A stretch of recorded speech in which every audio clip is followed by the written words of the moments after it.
Hola, soy Luciana Narváez y esto es El Tiempo Entre Pantallas.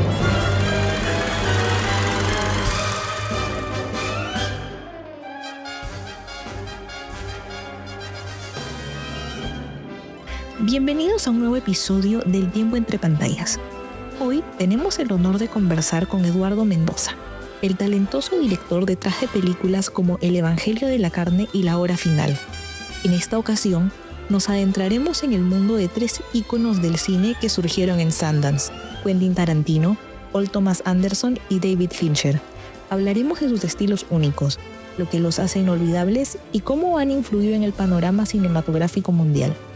Además, Eduardo nos compartirá detalles sobre su proyecto Unifest, que promete marcar un antes y un después en la escena del cine peruano.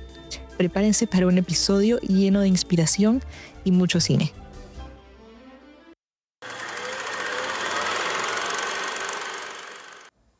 Bueno, primero, Eduardo, comenzar agradeciéndote por estar aquí hoy día y tomarte el tiempo de poder conversar conmigo un rato sobre cine. Creo que es una pasión que compartimos los dos.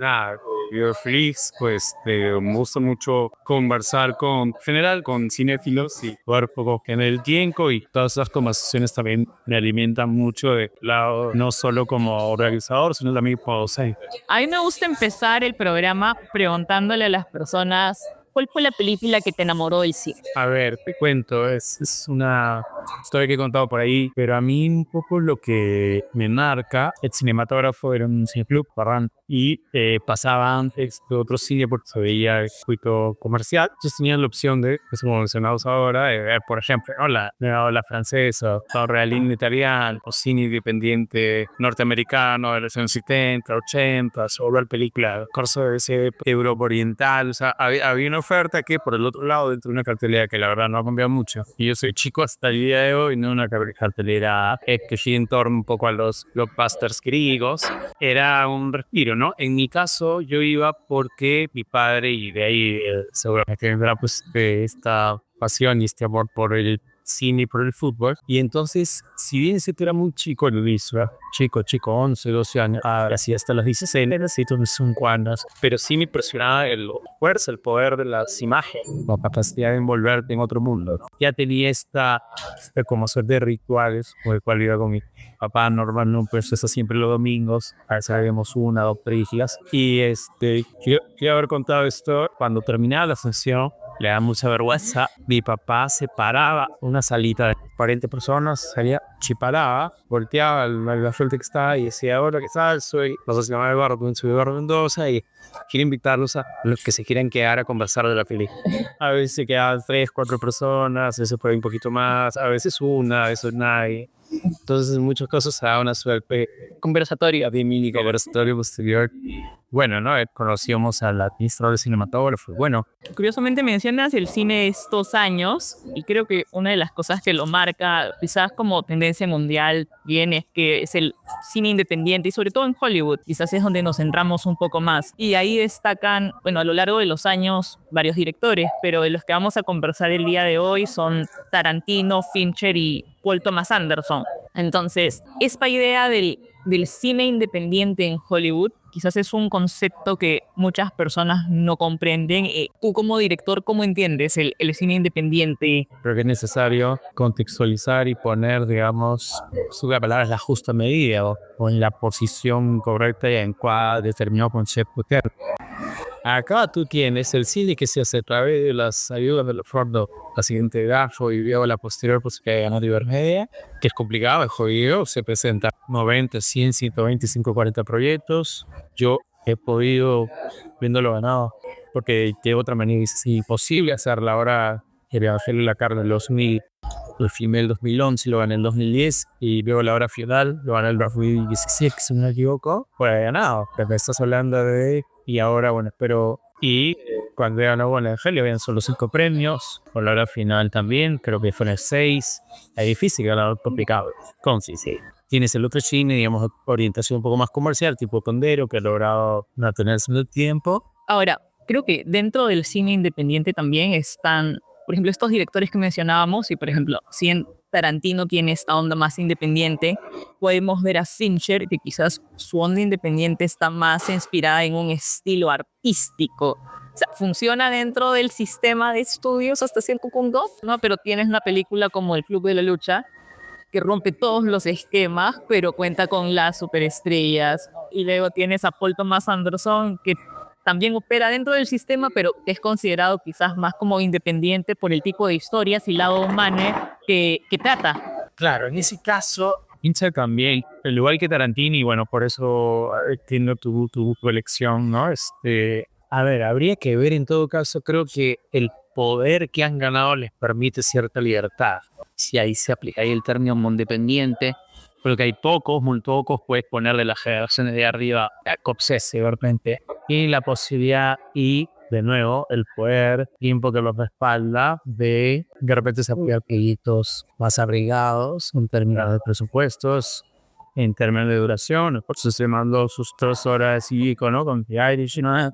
Puede ser proyectos, digamos, que podrían ser más polémicos o políticamente correctos, pero te diría que por eso, Fincher, cojamos un...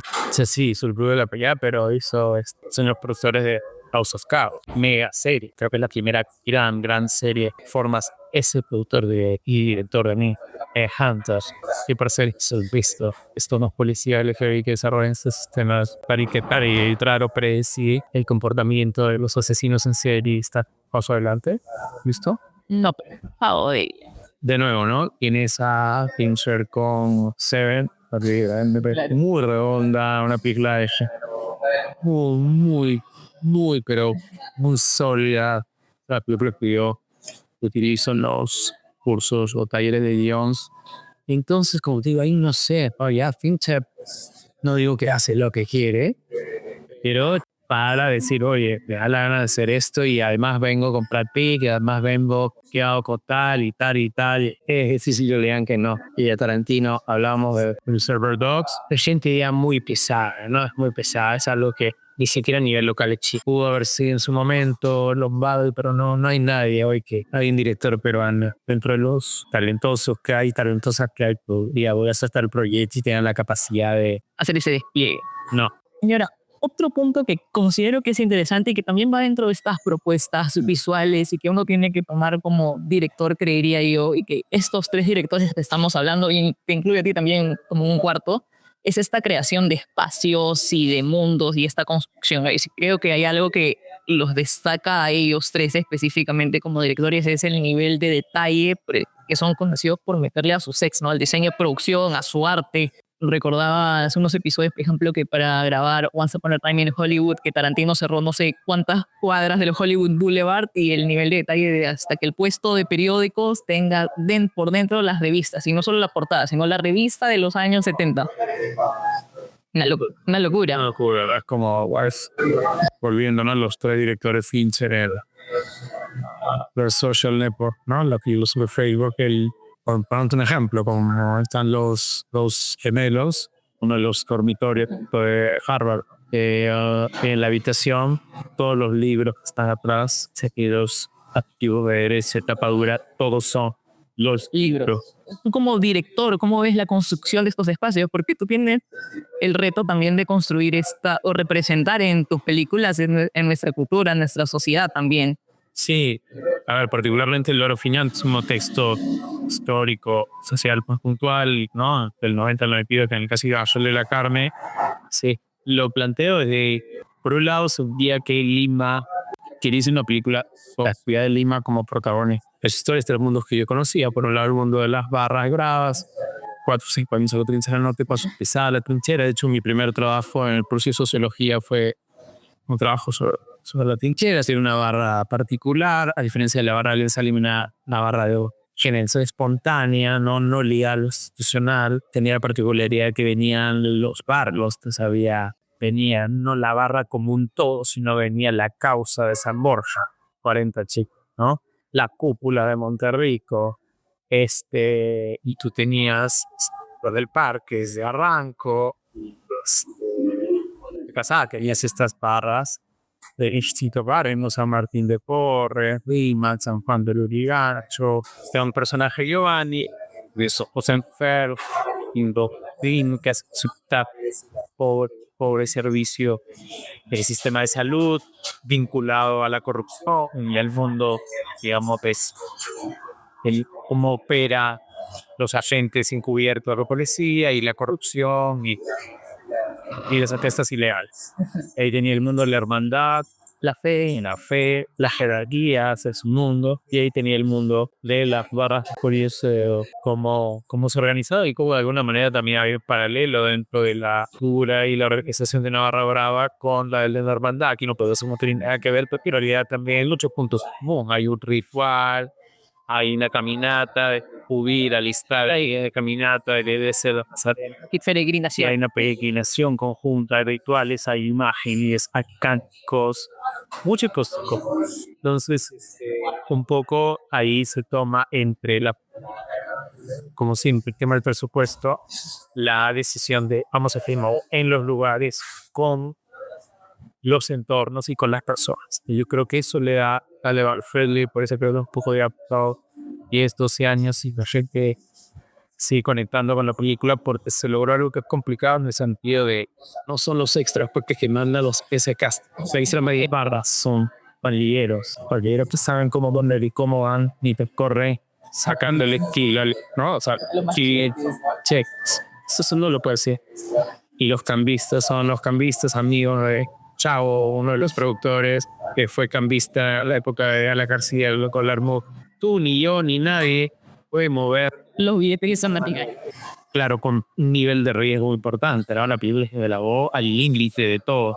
Y bueno, querían cobrando en la película coral, pero efectivamente, como dice, queríamos ir a eso. Queríamos estar a los alrededores, ¿no? El Monumental, en los lugares se encontraban las barras, la procesión, dentro de la procesión, en el cubil, o sea, en todos esos sitios representativos, a poder generar este micro, no tan micro, multiverso que es la Lima, ¿no? Una ciudad enorme, gigante, con mucha energía, pero a la vez desbordada, ¿no? Caótica, tensa. Y creo que el reto está en que, como hablábamos, nosotros no tenemos quizás la infraestructura o estos presupuestos que manejan estos directores de los que estábamos hablando para hacer este tipo de cosas como esta magnitud, ¿no? Ahora, mencionaste un punto interesante en el Evangelio de la Carne, es estas 3 líneas de tiempo. Y una cosa que creo que también juegan mucho estos 3 directores de los que hemos ido hablando es el tiempo. Tarantino se caracteriza por no ser tan lineal, ¿no? Fincher tiene una estructura más lineal, pero que llega a un punto en el que te hace reconsiderar todo lo que has visto. Como en este Kid de la Lucha, que al final te quedas pensando, no para spoilearle quizás a quien no lo ha visto, pero que dices, que vi entonces. Sí, totalmente. Y Anderson también es más lineal, pero quizás es una evolución más interna del personaje, si lo queremos analizar de cierta forma. ¿Cómo ves tú quizás el uso del tiempo de ellos 3 y cómo tú manejaste tu propia línea del tiempo contando 3 historias en simultáneo? Ajá. Uno de los retos ahí, porque a veces también, por ejemplo, creo que es un error, en fin, mira, una película que cuenta con distintas tramas, el desafío no es que se encuentren en un momento. O sea, tú puedes ver en estas historias y se encuentran finalmente en un bar, le hay un tiroteo y mueren. O sea, eso no es una película coral, una película que tiene 3, 4 historias, en fin, que van avanzando de manera simultánea. Creo que esa estructura tiene sentido siempre y cuando lo que ocurre en una línea argumental afecte A la otra. transforme, potencie a la otra. Y definitivamente creo que es algo que estos 3 directores de los que hemos ido hablando también manejan muy bien, ¿no? Cada uno en su propio estilo. Quizás Tarantino suele manejar un ritmo más rápido que los otros, pero definitivamente los 3 manejan y tienen una habilidad muy grande para jugar con los tiempos. Ahora, en cuestiones de tono, creo que es interesante, ¿no? Porque estos tres también tienen ciertas características que no solo maneja en una película, sino a lo largo de sus filmografías. Ya tienen como un estilo y un tono definido. Tarantino tiende a ser un poco más exagerado, ¿no? Fincher ya se te va más a una cuestión psiquil, como psicológica, quizás de este terror psicológico que podemos ver en Zodiac, mientras que Paul Thomas Anderson va hacia una quizás violencia más emocional y devastadora, pero quizás algo que tienen en común estos tres es este juego con la venganza, la violencia, la familia. Y tú también has tocado en una de tus películas este tema de la violencia, ¿no? Tenemos lo de las barras bravas, tenemos esto, el terrorismo, sendero luminoso. ¿Cómo ves ambos lados, ¿no? Lo que tocan ellos y el estilo en el que los tocan, con un tono quizás más claro, y cómo tú lo aproximas? No, en el caso de Tarantino, por ejemplo, que por un lado se le criticaba más hasta los primeras películas. Yo creo que Tarantino se acerca a la violencia en términos de que es la expresión de la vida misma. No critico, lo tomo más en serio, pero no es mi interés, es un espectáculo de, creo que las ironías al colegio para que haya partida de bomba, y luego caminan por la calle y si ves una casa, los Estados Unidos que van pateando piedras, no patear la casa, o si ves un carro viejo, pues quedarte alejados, o sea, es algo que está muy presunto, pero te diría de un lado muy distinto, en el sentido de eso. Creo que la realidad de la experiencia de Tarantino bien quizás como recurso para salir, eso sí es de justo de latinoamericano, de una realidad más o menos cercana, es tomarla Como algo más delicado quizás. quizás en el caso latinoamericano, de una realidad más o menos cercana. Laura, ya para ir cerrando también el episodio, un último punto que creo que es interesante ver cómo ellos manejan es la música. Tarantino tiene escenas que tienen una música clarísima, ¿no? Ese silbido en el corredor, o sea, tú lo escuchas y ya estás. Exacto. Y esta misma idea de que a él no le gusta trabajar con directores de bandas sonoras, a él le gusta usar música que le recuerde a los momentos de su época. O Scorsese. Exacto. Tienes a Fincher, que usa mucho la música para tocar temáticas que está viendo en la escena, pero también como ironía, ¿no? Y esta escena en la que están torturando a alguien y la canción, una canción totalmente feliz. No hay nada más aburrido que poner una canción de amor y escena de amor, no sé. Y en el caso de Anderson, una cuestión que noté es que en realidad, en lugar de usar sonidos o música, él usa mucho el silencio. Es algo que quizás muchas personas no aprecian, pero el sonido del silencio es algo muy importante, ¿saben? Saber utilizar ese silencio es como el momento en el cual el personaje no dice nada y tú tienes un primer plano de él, está en el proceso de, por ejemplo, tomar una decisión importante en la vida de personajes claves. Entonces, que esos momentos de silencio y todo sentido, ¿no? De darle tiempo, ¿no? De que no te dejes ganar por la trama, de vamos a dejar aquí porque el personaje respire y pase por ese proceso de toma de decisiones y donde el espectador se dirá. Bueno, ya para cerrar nuestro episodio, me gustaría que nos comentes un poco de Unifest, qué es, cómo surge, qué es este proyecto, ¿verdad? Lo que ya es una realidad. Es pues ya, de hecho estamos en la segunda edición, aclaran y ilusionan mucho. Y un poco la idea del proyecto, o de acá al inicio, es desarrollar una plataforma que permita que nos incorporemos como comunidad. Por el lado de los estudiantes, es un espacio en el cual pueden visibilizar y compartir sus trabajos en proyectos como en San Pedro Opera Católica, en el Instituto Cultural Británico, el Festival de Cine Orimna, en nuestras redes, en la Sala Armada Rodrigo, en todos ese espacio que hemos logrado. Y dos, para el lado de la industria, que los directores y las productoras tengan un llegar en esa plataforma para encontrar talento pobre, digamos, certificado. Dentro de eso, el primer gran proyecto es el Festival Nacional de Cortometrajes. Pero Unifest no es un festival de cortometrajes, que es, como te digo, la creación de esta gran plataforma comunidad, la gran plataforma que busca construir una comunidad. Y el objetivo es, ¿no?, crear, ayudar a crear una nueva generación de cineastas que pueda, ¿no? Dentro de esta comunidad sostenerse en el tiempo y no estar así como Pequi al inicio, cada uno tirando por su lado, esfuerzos aislados, ¿no? Lo que pretendemos, ya arrancó el las universidades, en el verano quedarán los finalistas, las masterclasses y el 26 de marzo será la base de premiación, ¿no? Desde suerte de Oscar Biesetario. Tenemos un super jurado, Daniel Vega, Silvano Vega.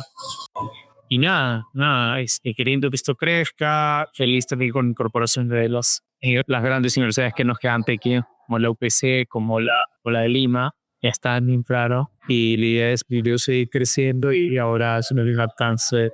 Bueno, muchas gracias, Eduardo, por este proyecto, por tu tiempo. Te puedo dar las gracias en mi nombre de todos los estudiantes por crear este espacio. En realidad ha sido un gusto poder conversar contigo, dar tu opinión. Bueno, hasta la próxima en el siguiente episodio.